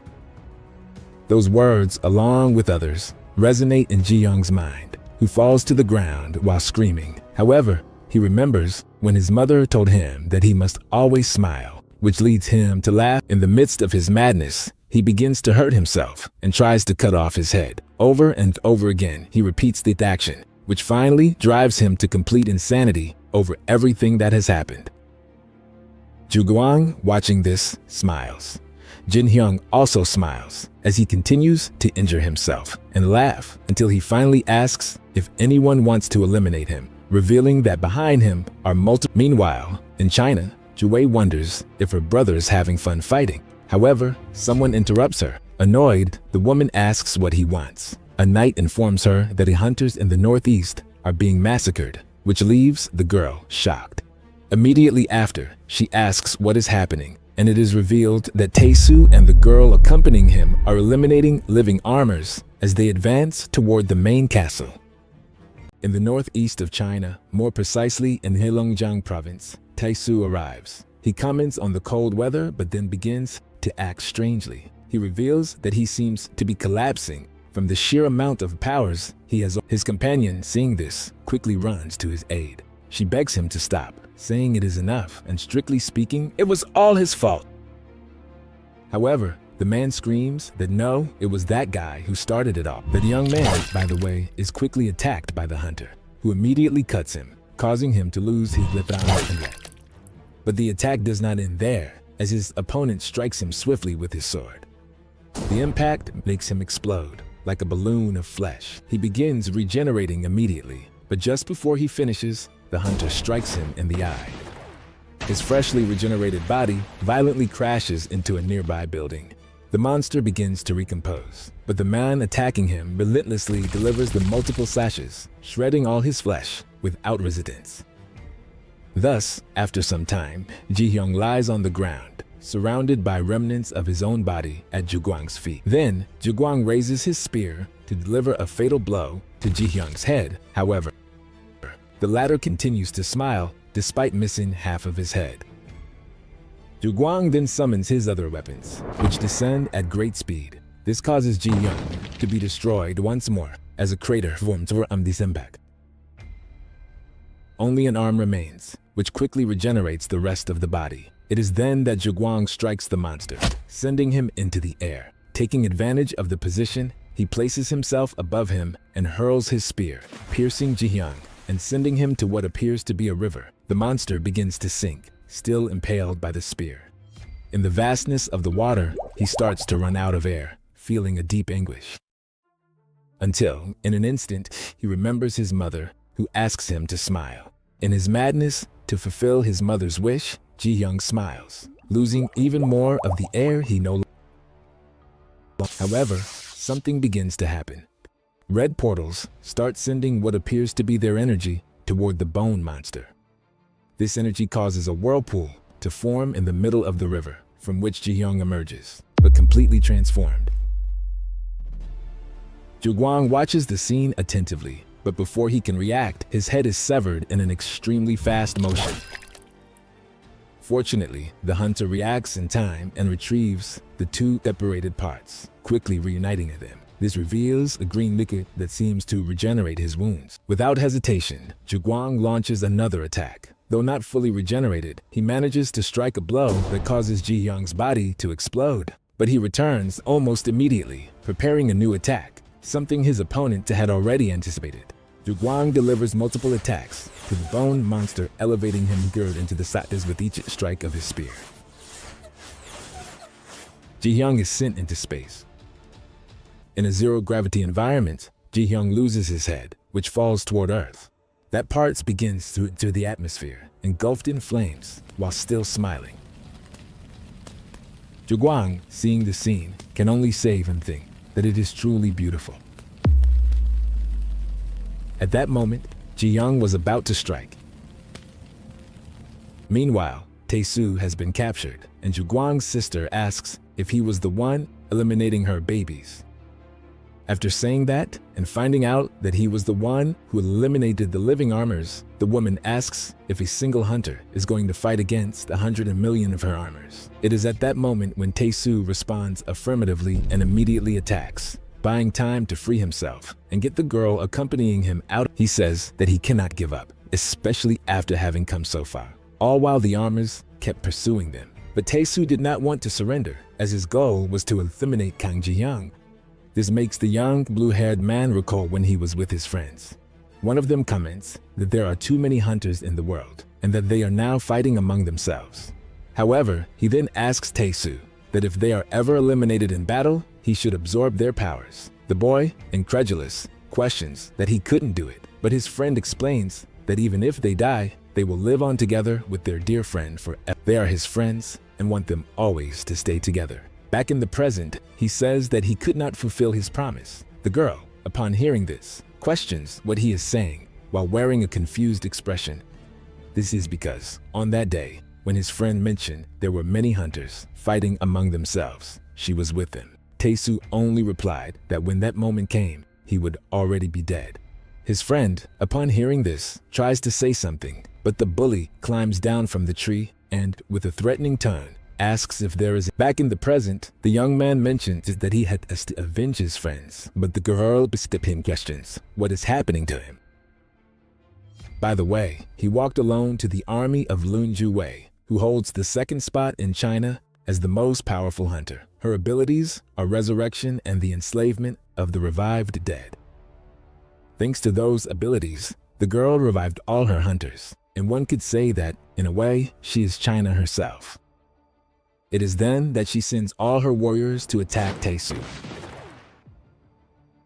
However, deep down, she felt that something was wrong with him, which became evident through the ferocity of the battle. She soon concluded that he was far beyond the SSS rank, although, upon reconsidering, she understood that he did not belong to that rank. He was beyond any human rank, showing just how imposing Tae-soo could be with all his power. The girl ordered her warriors to fight, but fear, although almost completely erased, was still present within them. That triggered their survival instinct, making them all flee. However, Lun Ju-wei shouted for them to return to fight, reminding them that she was behind them. At the same time she gave this order, she activated her powers to dispel the fear, proclaiming that she would save their lives. With a new shout, she instilled some hope in them and urged them to fight. Nonetheless, Tae-soo was too strong and defeated them all with ease. Meanwhile, in his mind, he began to collapse more and more, complaining of the intense headache he felt. On the other hand, the woman claimed that she was Chinese and questioned if he would lose to someone like him. To which he replied, yes, cutting off of her head. That brief moment of life makes her remember her past, when someone was captured while a person proclaimed that the land now belonged to the Manhwa sect. That person was Chow Min, who asked why she was still there while she called him a bastard. Through tears, she shouted that this was the place where her family had lived for generations and that she would not leave. But just after saying that, her head was cut off. Her head fell to where her children seemed to be, who remained silent to avoid screaming in fear. Those responsible for that said it was time to leave, leaving behind the little ones who were hiding. The girl, witnessing the scene, tried to call out to her mother, but her brother asked why she was crying. He added that their parents simply lost their lives because they were. The girl looked at him and asked if he was not sad. He in turn asked why he would be, explaining that anyway, when he was stronger, he would eliminate them all. In the present, that little girl, now a grown woman, asks her brother if, just because she is weak, she is going to be asleep forever. Tae-soo confirms while taking the candy out of his mouth and breaking it with a bite. Meanwhile, Ji-hyung was already ready to strike his opponent, landing the blow perfectly. The impact breaks the walls, sending his opponent into a red portal, throwing him in there and smiling at his action. However, before falling, the hunter grabs Ji-hyung's leg, who quickly reacts by attacking to cut off his hand. But Ju-gwang, while hanging and about to fall into the world of the red portal, is struck by the energy coming from that place. Immediately, he uses his poison power, sending a lethal toxin throughout Ji-hyung's body.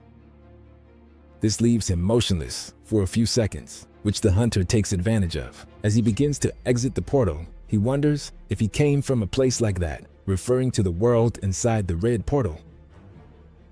Additionally, after coming out, he shouts in amazement that this is incredible and now understands why he is so strong. He acknowledges him as the most formidable funster of all his opponents, even as he attacks him with fury. He breaks the wall with ease, throwing him a considerable distance. However, the attack doesn't end there. Zhuguang, with a voice full of determination, declares that, because of what happened, he will be the first to feel the effect of his special poison. With surprising speed, he leaps and embeds his hand, full of basins, into the monster's chest. Moreover, he explains that his special poison combines all the world's poisons, intoxicating every cell of Zhuguang and making them explode brutally. At that moment, the hunter asks how it feels and questions whether he still has the ability to fight. At the same time, he reveals that Jihyung is motionless, but soon receives the energy from the red portals, which allows him to move and attack Zhuguang with renewed strength. That attack causes the man to stagger, and as he does, he reflects on what is happening. He feels an emotion that reminds him of the taste of a sweet he tried for the first time as a child. It's a warm and familiar sensation, evoking the distant memories. In that instant, he also remembers his father's smile and how, in his first fight, he experienced not only the harshness of battle, but also the euphoria of his first victory. With that victory fresh in his mind, he advances to the second, third, and fourth, knowing that each one lost its value until he reached 1 billion victories. However, in the midst of his reflection, he is struck. That feeling, that blow, becomes something much greater than all the victories he could count. It's a sensation that surpasses everything he has experienced so far, and he wonders what that strange yet powerful feeling is. At that moment, he activates his power, unleashing a tornado of poison that destroys everything in its path, while his mind focuses on understanding that at the center of the tornado are Zhuguang and Jihyung.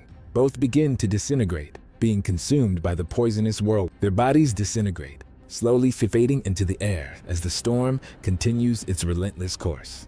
The hunter's action makes him recall a moment from the past, when a woman confessed to him, declaring that she loved him. However, he appeared thoughtful at the time and reflects deeply, questioning what love truly is.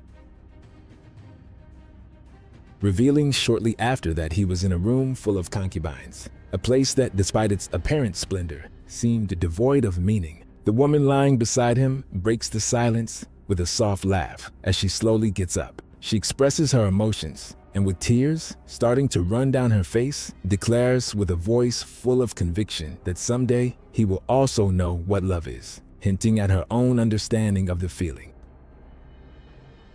It is at that precise moment that the hunter has a revelation. His mind clears and everything begins to make sense. The tension shifts to the whirlwind surrounding them, where both beings, trapped in chaos, start to fuse in an inexplicable way. Each passing second unites them more deeply, their bodies intertwining as the energies from the red portals accelerate the process. The fusions not only connects their bodies, but also their memories and emotions. They share intimate recollections and, for the first time, smile with a complicity that transcends the physical. However, destiny has other plans. A part of the building, thrown into the air by the creation of the tornado, begins to descend with force. The impact is devastating. The fused bodies are destroyed, and what remains of them are mere pieces of flesh scattered across the battlefield. Meanwhile, in a quieter corner, Jihyung's mother watches the scene. Her recovery is progressing slowly, and although she is clearly moved by her son's battle, she is much calmer than the last time she saw him. Now with Yeju, Taesu's friend, she observes, somewhat frightened, how the young man who accompanied her was injured, with marks showing recent suffering. Concerned, she runs toward him and with a trembling voice, asks if he is aware of how much she has worried about him. Her words are both a reproach and a show of affection, but Taesu's response surprises her. With a lost look, he calls her by name and asks her, in a tone mixing confusion and despair, why they ended up this way. As he speaks, his mind seems to rewind to blurry memories of his childhood, moments that left a deep mark on him. The weight of those memories traps him, and in the present, Yeju embraces him in an attempt to comfort him. It's a warm, desperate hug, as if she were trying to hold him while he, with a choked voice, confesses that he only wanted to be loved, that he had always longed for something so simple and yet additive.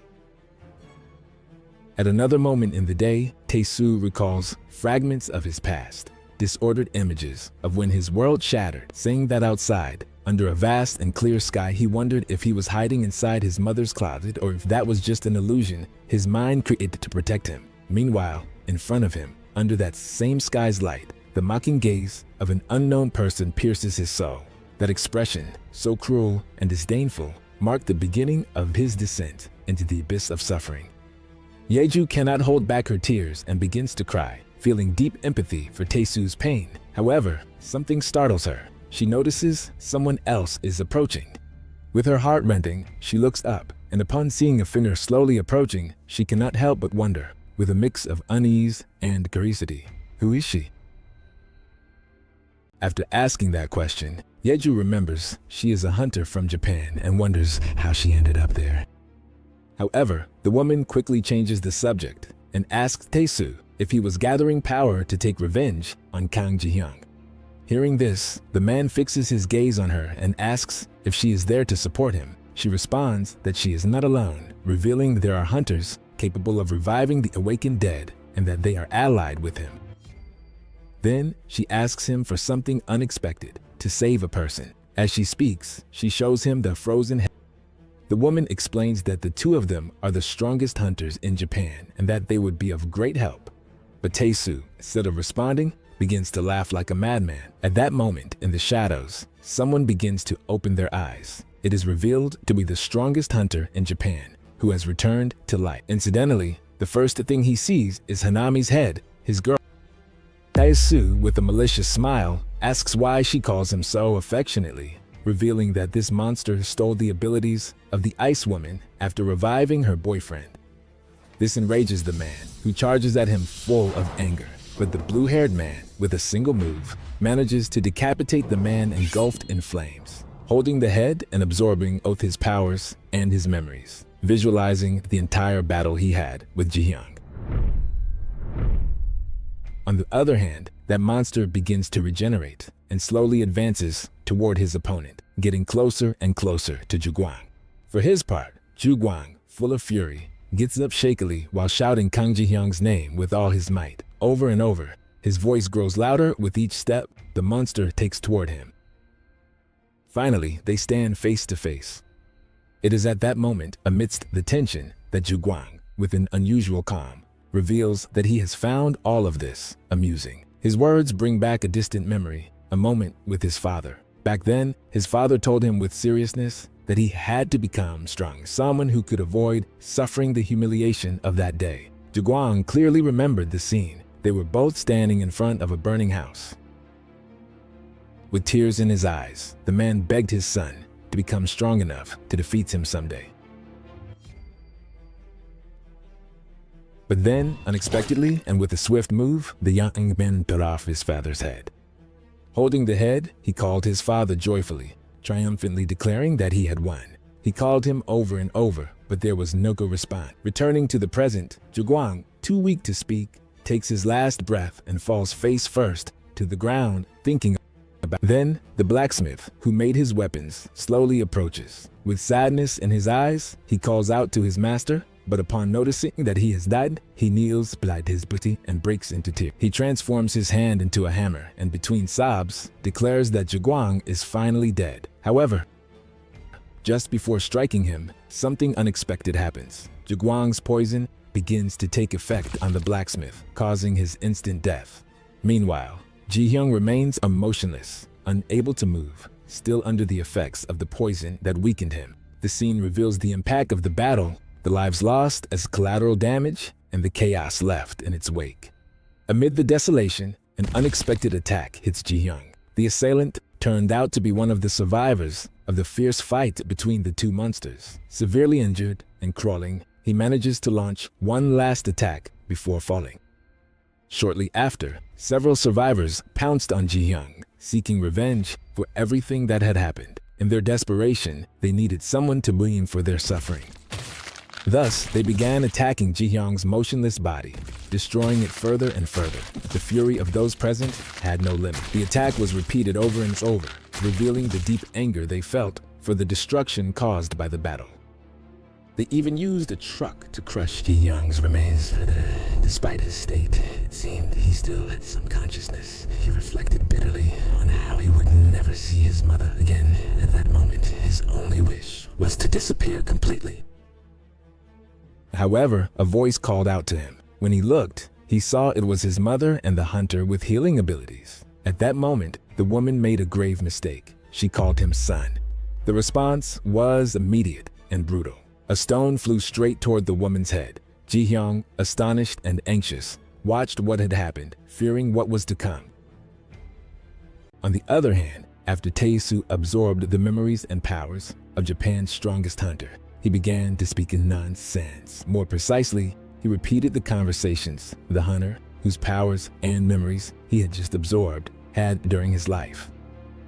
His companion, seeing that he was lost in that sea of memories, began to approach him. As she did, she activated her power and apologized, as she intended to seal him again. She didn't want to lose him. That brief moment made her recall something from her childhood. In what appeared to be her home, she witnessed someone being cursed. It was revealed that a man was hitting his wife, blaming her for everything that had happened in his life. The woman, clinging to her husband's leg, begged for mercy. That was when Yeju revealed that her mother was autistic. This caused the doors of help from people and awakenings to be shut, resulting in a complete catastrophe for them. Since her mother, unable to control her abilities, ended up killing her husband instantly. However, due to her mental instability and having children, she received a suspended sentence. She thought it was for the best. However, her brother did not feel the same. After that tragic day, he began working outside, bringing some violence into the house. As the days passed, he became more and more brutal and violent. It was then, around that time, that Yeju had her awakening. She wondered if becoming a hunter and earning a lot of money could allow her to escape that hell. But one night, while she was falling asleep thinking about it, a noise woke her abruptly with her brother very close to her. She quickly began to run away, but her pursuer caught up to her, hitting her foot and causing her to fall. He cursed her and then began to hit her. They were outside the house, and the girl was screaming for help while trying to defend herself from her brother's blows. But he didn't just plan to hit her, he was attempting to do something worse, and she desperately struggled to stop him. That was when her mother heard her screams. She threw herself on what was her son while shouting at him to stop.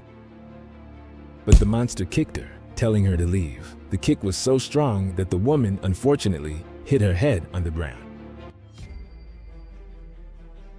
Her daughter, seeing that her mother was not moving, began to crawl toward her. When she reached her, she realized what her supposed brother, he, without showing a clear reaction, simply said that what was happening was really bad. Immediately, he threw himself on his sister as she called him cursed. After those events, she is in the park with Tae-soo, right at the moment when he reveals that he has killed someone again.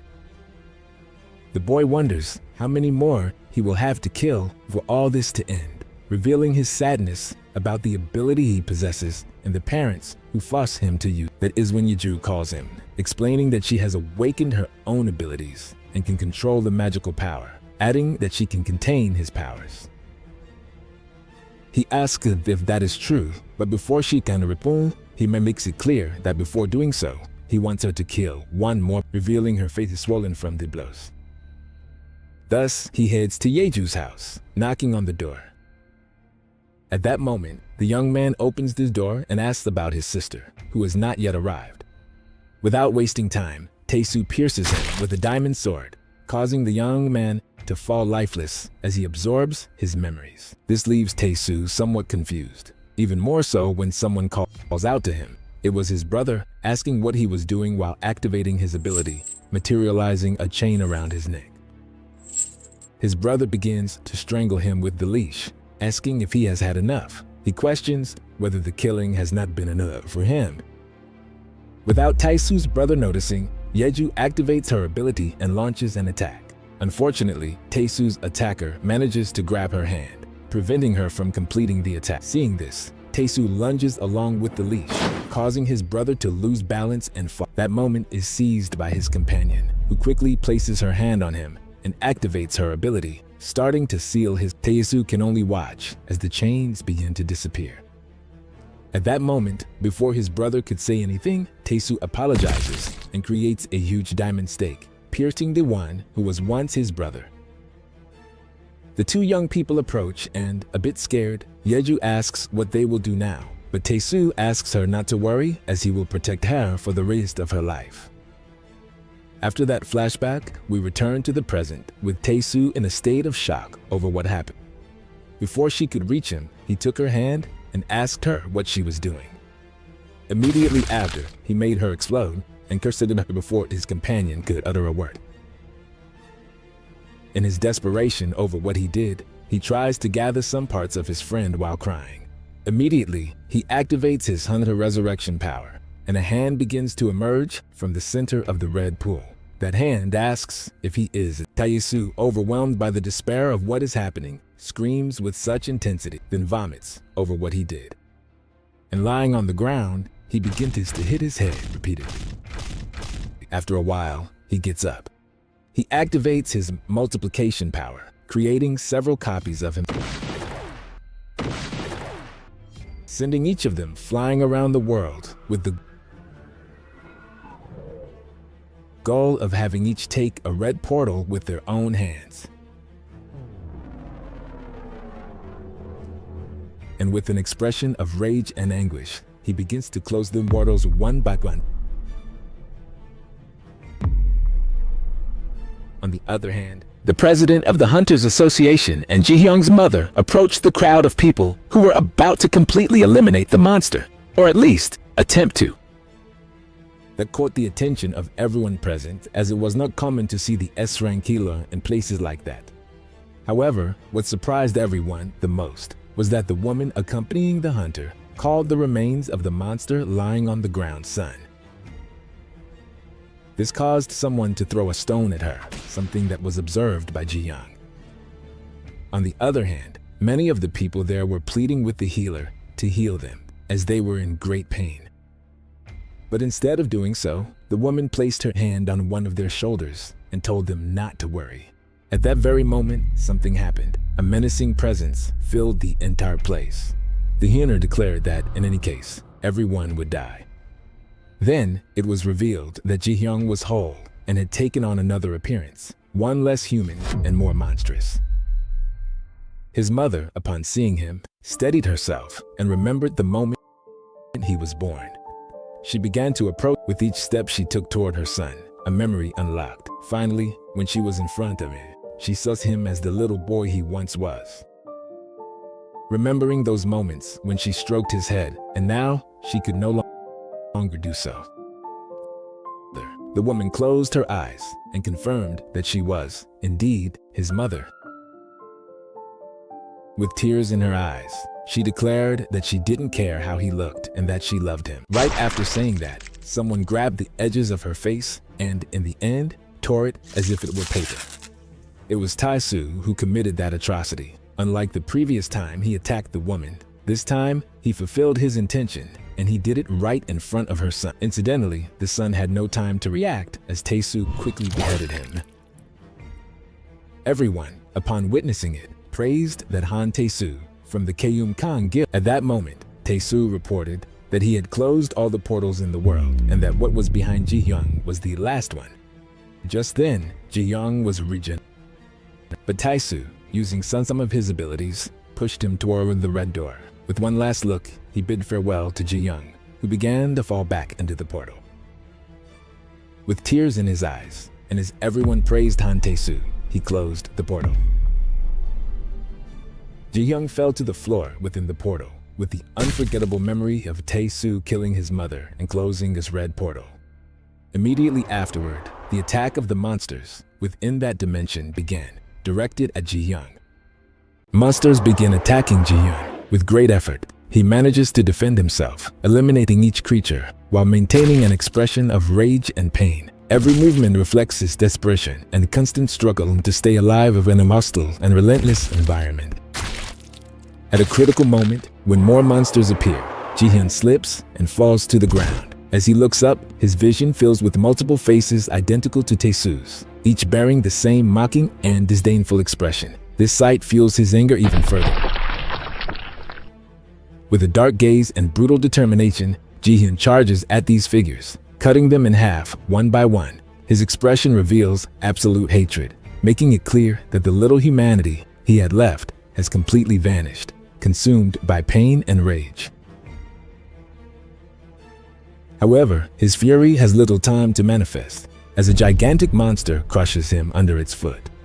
But Jihyun, relentless, pierces through the monster's foot from the inside, emerging from the wound he created, drenched in red liquid and with a fierce look of determination.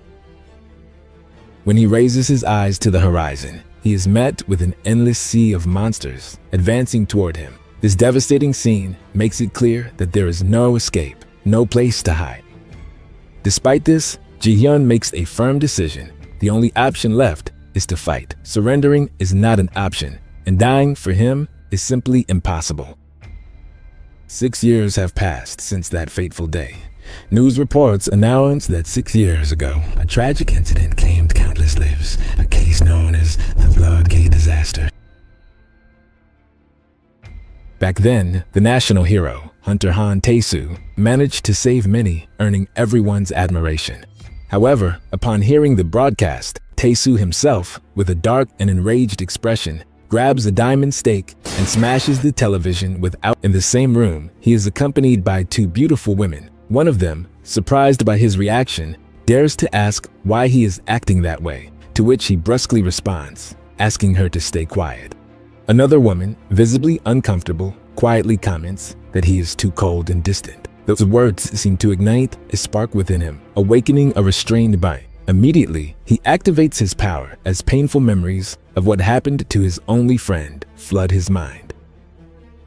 The act unleashes a terrifying outcome. The woman who made the comment violently explodes, drenching everyone present in a thick red liquid. The other woman, terrified by what happened, begins screaming desperately and flees the scene, calling for help. Amid this chaos, a new figure enters the room. It is Lee Yumin. With a determined look, she approaches the hunter and tells him firmly that acting this way will solve nothing. Her tone, though soft, carries an authority that seems to partially ease the tension in the air. With steady steps, Yumin approaches him. Showing no fear, she climbs onto the bed where he lies, his face still hardened by anger and pain. Then, in a low but determined voice, she informs him that she is the only one who can heal him. Activating her powers, the woman places a hand on his head. That simple gesture seems to deeply soothe Tae-soo, as within seconds, tears begin streaming down his cheeks, revealing the emotional burden he carries. He vividly recalls the moment he defeated Jihyun. All those present, witnesses to the act, broke out in praises and celebrations. However, Tae-soo paid no attention to them. All he did was vanish, leaving behind an atmosphere of confusion and bewilderment among those who witnessed his departure. In his solitude, he teleported to the park where he used to meet his friend. There he remained for a long time under the rain, with the water poking in his body and soothing the sting of his emotions. It was then that someone arrived. Lee Yumin. Without hesitation, she covered him with her cloak, offering not only warmth, but also a gesture of support in his moment of vulnerability. After that memory, the scene returns to the present. In a tired voice, Tae-soo comments on how someone who was once Kang Ji-hyung's ally ended up in such a desolate situation. The woman, in an intriguing tone, asks him if he doesn't want to see him. Confused, Tae-soo responds with another question. Who? Yumin, staring at him intently, answers without hesitation, Kang Ji-hyung. These words leave him completely stunned. Immediately after, Yumin coldly adds that 6 years ago, he killed Ji-hyung's mother right in front of him. Not only that, but he didn't even fight him. He simply threw him into the red portal and closed it, sealing his fate with a definitive gesture. This piqued her curiosity, and she questioned him if he was afraid of the monster that wiped out all SSS-ranked individuals. The question angers him to the point of being on the verge of pouncing on the healer. While grabbing her forcefully, he confesses in rage that yes, he wants to see him, to completely destroy him. He also reveals that this is why he tried to open the red portal over and over again, as he was curious to know if he was suffering. However, he failed in all his attempts. It is then that Yumin, with unsettling calm, mentions that she has something interesting to tell him. She explains that, according to the laws of the universe, the world functions cyclically. It enters a state of destruction, and during these times, something known as the gate emerges. Over time, one of these gates ended up connecting with hell, and that is what they call the Blood Gate. She then adds that he threw Kang Ji-hyung into hell, but warns that the administrator of that place will find him. She informs him that he will soon see him again, leaving Tae-soo surprised and visibly shaken. Furious, he demands an explanation for what she is saying. However, Yumin does not respond. Instead, she simply asks him to wait, as he too needs to survive until that day comes. With that, she begins to leave the bed. But Tae-soo, unable to contain himself, calls her back and, grabbing her wrist, demands to know how she knows all this. For her part, Yumin begins to laugh. She looks at him intently and, with an enigmatic smile, asks if he is curious. And with that, we've reached the end of this week's chapter. If you made it all the way to the end, I'd love to hear your thoughts on this chapter in the comments. Don't forget to like and subscribe so our community can keep growing and we can reach more fans like you. See you in the next video. In the meantime, if you're from the near future, I'll leave you the next chapter and a comic you're sure to enjoy. Thank you for being part of this adventure.